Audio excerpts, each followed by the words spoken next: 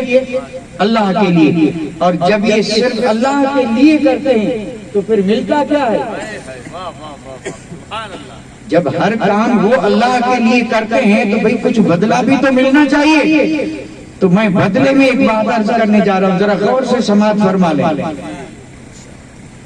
دیکھیں نماز پڑھتے ہیں، روزے رکھتے ہیں، حج کرتے ہیں، زکوٰۃ دیتے ہیں، حدیثوں میں اس کا اجر بتایا گیا 25 گنا 70 گنا 700 گنا، جنت میں اعلیٰ مقام. تو جب کوئی ہر کام اللہ کے لیے کرے تو اس سے بدلہ تو ملنا چاہیے. تو میں عرض کر دوں بدلے میں خدا مل جاتا ہے. سبحان اللہ ہائے ہائے ہائے اب کہاں تو بدلے میں خدا ہی ملی، نمازیں پڑھی خدا ہی ملی، اور جب اللہ کے لیے ہر کام کیا تو خود خدا مل گیا. اور جب کسی کو خدا مل جاتا ہے تو پھر ساری کائنات اس کی ہو جاتی ہے. میرے آقا نے ارشاد فرمایا من کان للہ کان اللہ لہو، جو اللہ کا ہو گیا اللہ کا ہو گیا. اللہ اور جب اللہ اس کا ہوا اللہ ملا تو پھر بتائیے دنیا کی کوئی چیز ہے جو اس کی نہ ہو؟ جب خدا مل گیا تو پھر کیا زمین اس کی نہ ہوئی، آسمان اس کا نہ ہوا، ہوائیں فضائیں اس کی نہ ہوئی، خدا مل گیا تو خدا کی ساری خدائی سے مل گئی، ساری خدائی. اور یہی ہمارا ایمان ہو کہ ہم جو اولیاء کو اختیار والے اور ہر چیز پر ان کا قبض و قدرت کے اسی سے ثابت ہو رہا ہے کہ انہوں نے رب کو راضی کیا، ہر کام اللہ کے لیے کیا، اور جب انہیں اللہ ملا تو سمجھ لیے کہ اللہ تبارک و تعالیٰ کی پوری کائنات رب نے انہیں دے دی اور سب ان کا ہو گیا. اچھا نہیں سمجھ میں آیا. دیکھیے یہ میں نے پھر دوسرا دعویٰ کیا، ہر کام کیا اللہ کے لیے تو ملا اللہ، اور جب اللہ ملا تو سب مل گیا. پھر کوئی چیز ایسی نہیں جو ان کی نہ ہو، سب ولیوں کی، اور یہ سب ولیوں کی اس لیے ہے کہ انہیں خدا ملا. یہ بات میں نے کہا سمجھ میں نہ آئی ہو تو ذرا پھر سے تھوڑا سا سن لیں، ایسی بات کی سمجھ میں آ جائے. خلیفہ بغداد ہارون الرشید نے خوش ہو کر کے خزانے کا منہ کھول دیا. بڑی مشہور بات ہے، کسی بات پہ خوش ہو گیا، بادشاہوں کا معاملہ ایسا ہی ہوتا ہے. خوش ہو گیا، خزانے کا منہ کھول کر کے کیا کیا، خزانے میں جو قیمتی چیزیں تھیں ان کی ڈھیریاں بنائی، الگ الگ رکھا. یعنی سونا یہاں رکھا، چاندی یہاں رکھی، ہیرے یہاں رکھے، جواہر وہاں رکھے، نقد وہاں، اور پھر جتنی بھی خزانے میں چیزیں تھی سب الگ الگ رکھی. اور رکھ کر کے اب جو وزیر وزراء خاص تھے، نوکر چاکر تھے، ان کی یعنی حویلی میں رہنے والے سب کو بلایا، یعنی اراکین کو بلایا اور بڑے بڑے لوگوں کو بلا کے اور پھر دربار سجایا. سب لوگ جب آ گئے تو اس بادشاہ نے خلیفے نے خوش ہو کر کے کہا دیکھو بھائی میرے خزانے کی یہ چیزیں میں نے الگ الگ رکھ دی، اب میں کر رہا ہوں اعلان، دوڑو جو بھاگ کر کے جس چیز پہ ہاتھ رکھے گا وہ اس کی. یعنی سونا بے شمار چیزیں بیش قیمت چیزیں الگ الگ رکھ دے. اعلان کیا کہ جو آدمی جا کے جس چیز پہ ہاتھ رکھے گا وہ ہو گئی اس کی.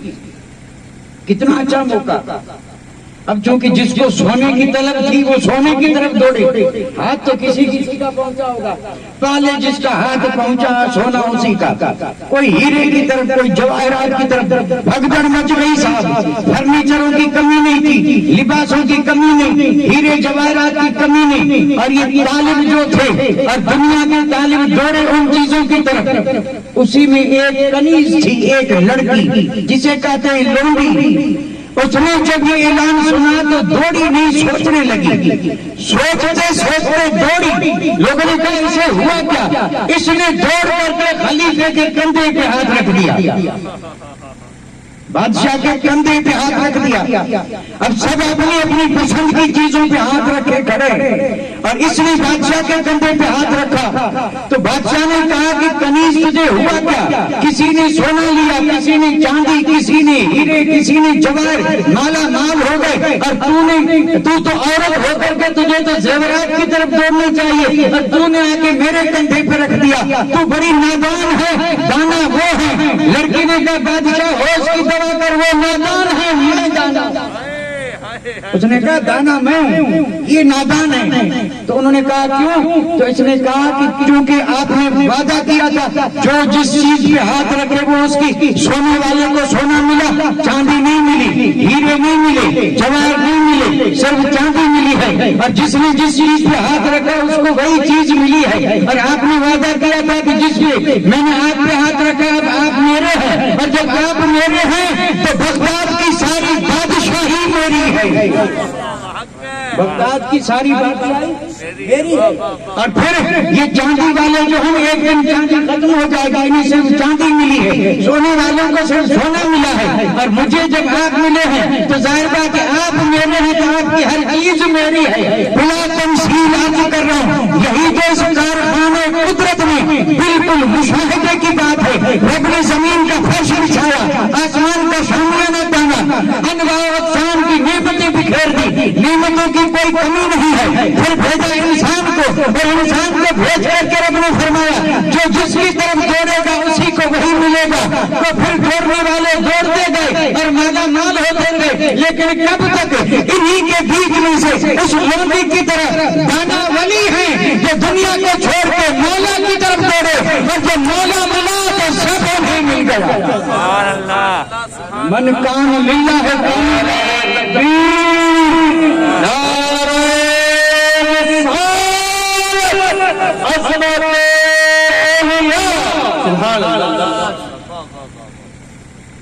سب. اور میں ایک بات عرض کرتا چلتا, جب اس طرح جب مولا ملا تو مولا جب ملا تو ان کا حال کیا بدلا؟ یعنی انہوں نے جب ہر کام کیا اللہ کے لیے تو کیا ہوا؟ انہیں اللہ ملا. اللہ ملا تو پھر بدلا کیا؟ تو میں صرف ایک چیز کا ذکر کروں گا, جو ملا اس کا تو ہم کیا ذکر کر سکتے ہیں, سمجھ بھی نہیں سکتے. وہ بات سمجھنے کی بھی نہیں ہے کیونکہ ظاہر کا معاملہ ہے نہیں, یہ معاملہ سارا باطن کا ہے. اور باطن والوں کو وہ کیا سمجھیں جو ظاہر کو بھی نہیں سمجھ سکے, جو ظاہر میں الجھے بیٹھے ہیں, اندر کی بات وہ کیا جانے اور کیا سمجھیں. لیکن جب انہیں مولا ملا تو مولا نے انہیں جو چیز سب سے بڑی اور سب سے قیمتی چیز دی, اسی چیز کا نام ہے نور ولایت. اسے ملا نور ولایت. ہم بھی کوئی بے بہرا تھوڑے ہیں, ہمیں نور ایمان ملا ہے الحمدللہ. لیکن یہی نور ایمان والا جب اس طرح زندگی بسر کرے کہ ہر کام اللہ کے لیے, تو پھر مزید کرم یہ ہوگا کہ انہیں ملتا ہے ولایت کا نور. اور جب کسی کو ولایت کا نور ملتا ہے تو اس ولایت کے نور والا جس کو بھی اپنا بنا لے اسے بھی نور مل جاتا ہے. اس کی ہر چیز میں نور نظر آئے یا نہ آئے.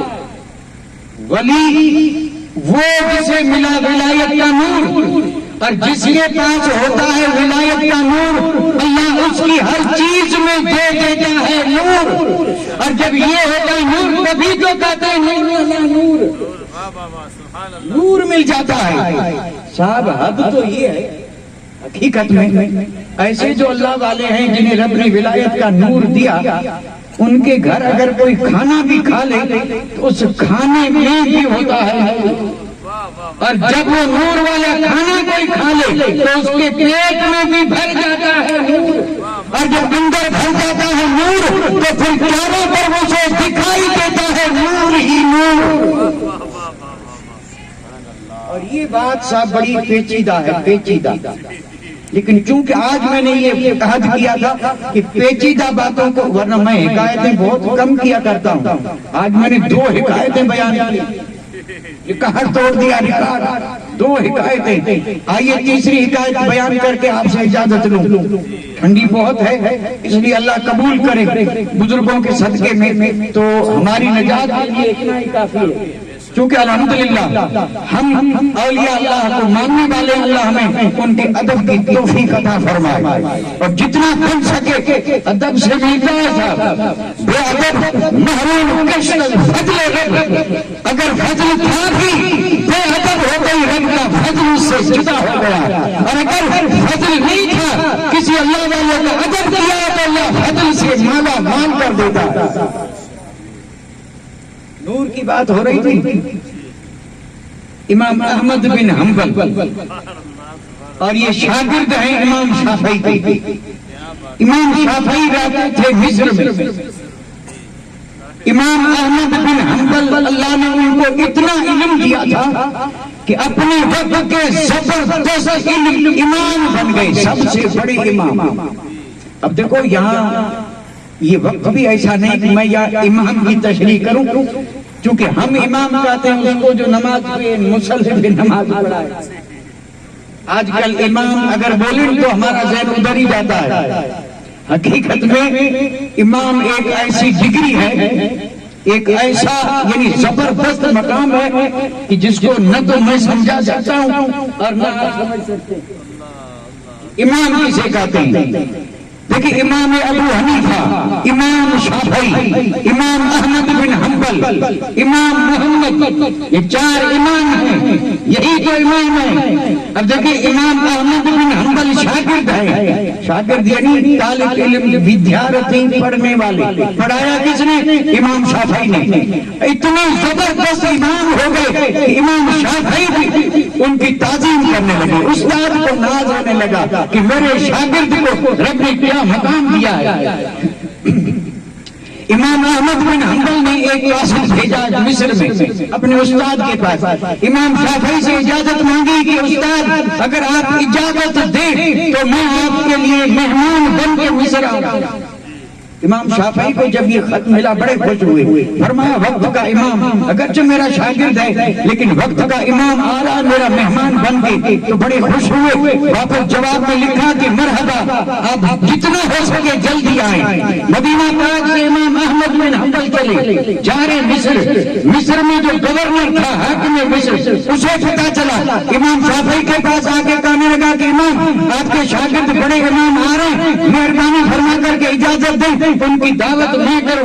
امام شافعی نے فرمایا نہیں، وہ میرا مہمان ہے، تمہیں دعوت کی کوئی بھی ضرورت نہیں، دعوت تو نہیں کروں گا۔ تو حاکم وقت نے کہا دعوت آپ کر رہے ہیں تو مجھے اجازت نہیں کہ میں ذرا ان کا استقبال کر لوں، شہر سے باہر جا کے ان کا استقبال کر لوں۔ اللہ اکبر، کیا دور تھا! امام احمد بن حنبل کی سواری میلوں دور تھی، شہر سے باہر کئی کلومیٹر تک قلم غالیچے بچھا دیے گئے، لوگ قطار در قطار کھڑے ہیں، وقت کا امام آ رہا ہے۔ علم کی قدر تھی صاحب، لوگ جانتے تھے کہ علم چیز کیا ہے۔ امام احمد بن حنبل کی سواری آئی، وقت کا بادشاہ بھی کھڑا ہے، وزیر بھی ہاتھ باندھے کھڑے ہیں، مصر کے امیر عمرا کھڑے ہیں، بیچ میں سے امام احمد بن حنبل کی سواری گزر رہی ہے، اور سواری رکی جا کر امام شافعی کے گھر۔ استاد کے گھر شاگرد آیا لیکن شاگرد وقت کا امام، بادشاہ کو بھی دعوت کا موقع نہیں ملا۔ امام شافعی نے بڑا انتظام کیا، ظاہر بات ہے بڑے آدمی تھے، پورے شہر کے بڑے بڑے لوگوں کو بلایا، دعوت میں شریک کیا، دسترخوان بچھا۔ امام شافعی کے بیٹے ہیں، اتنے خوش ہیں کہ مت پوچھو، کوئی پانی لا رہا ہے، کوئی ہاتھ دھلا رہا ہے، کام لگ گیا، بڑے بڑے لوگ بیٹھے ہیں۔ اور جب کام تیار ہوا تو امام شافعی نے امام احمد بن حنبل کی طرف دیکھ کر کے کہا کہ معزز مہمان بسم اللہ شروع کریں۔ اب لوگوں نے کھانا شروع کیا، بڑے لوگ تھے، تکلف سے کھا رہے تھے، چھوٹے چھوٹے نوالے اٹھائے، چھوٹا چھوٹا کہیں سے تھوڑا سا لیا، تکلف کریں، بھوک تھی پھر بھی بڑائی دکھانے کے لیے۔ لیکن امام احمد بن حنبل نے کیا کیا، روٹی کے بڑے بڑے ٹکڑے توڑے، سالن میں ڈبوئے اور چبایا بھی نہیں، نکل گئے۔ اب جب امام شافعی کے بیٹوں نے دیکھا تو کہا یہ کیا؟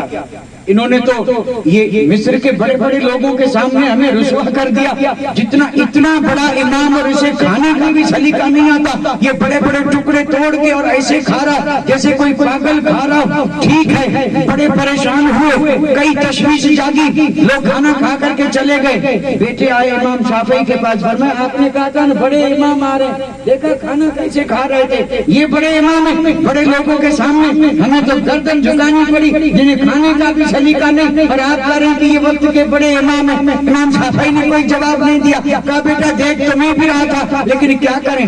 اب بچوں نے کہا کریں کیا، جواب ملا نہیں. تو ایک ترکیب یہ بنائی کہ ہم دیکھتے ہیں رات کو جہاں سوئیں گے سرا میں لوٹا پانی کا بھر کے رکھ دیں گے، اگر یہ ہیں تہجد گزار تو رات کو اٹھ کے وضو کریں گے اور لوٹا پانی اس کا خالی ہوگا تو ہم سمجھیں گے کہ بڑے تہجد گزار نیک ہیں. اگر لوٹا بھرا کا بھرا رہا اور صبح خالی نہیں ہوا تو سمجھیں گے کہ باپ نے بڑی غلطی کی ہے، سمجھ نہ سکے یہ امام نہیں ہے بلکہ یہ تہجد بھی نہیں پڑھتے، کھاتے بھی کیسے ہیں، عجیب آدمی. لوٹا بھر کے رکھ دیا، رات بھر بیٹھے، کروٹیں بدلتے رہے. امام شافعی اپنے حجرے میں ہیں، لڑکے اپنے حجرے میں، رات بسر ہوتی رہی. صبح فجر پڑھ کے جلدی دوڑے امام احمد بن حنبل کا جہاں بستر تھا، آ کر کے دیکھا تو لوٹا ویسے کا ویسا پڑا. تب یقین ہو گیا کہ تہجد کی نماز بھی نہیں پڑھی. باپ تو کہہ رہے تھے بڑے امام ہیں اور امام نے تہجد بھی نہیں پڑھی، کھایا بھی کس طرح، یہ کیسے امام ہے. اب انہوں نے کہا کہ ہم اپنے ابا سے پوچھیں گے کہ آپ نے ان کو امام بڑا بتایا، جواب دیں.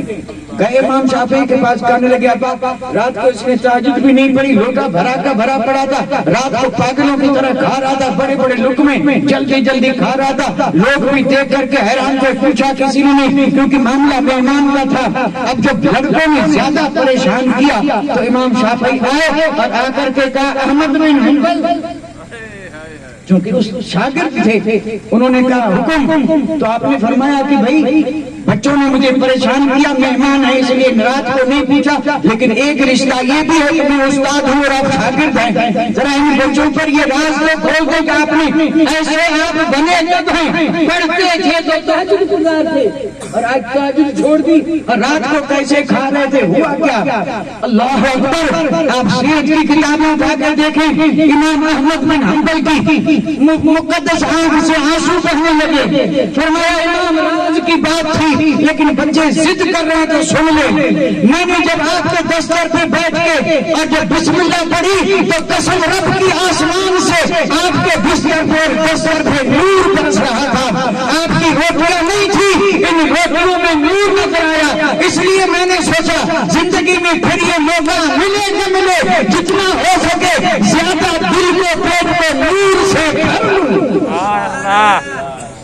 یہ ہے ولی کا دسترخوان، جسے مولا ملتا ہے اس کی روٹی میں بھی نور ہے، دسترخوان میں بھی نور ہے. قسم رب کی. امام احمد بن حنبل نے کہا کہ میں جانتا ہوں کہ بچوں نے بدنہ بھر کے رکھا تھا کہ میں تہجد پڑھتا ہوں، وضو کرتا ہوں یا نہیں. تو فرمایا استاد وضو وہ کرے جس کو نیند آئی ہو. میں نے جب آپ کے دسترخوان سے نور سے پلیٹ بھرا تو نیند کیا آتی. قسم رب کی. جب لیٹا اس وقت سے لے کے اور تہجد کی نماز تک میں نے ایک آیت سے 300 مسئلے نکالے.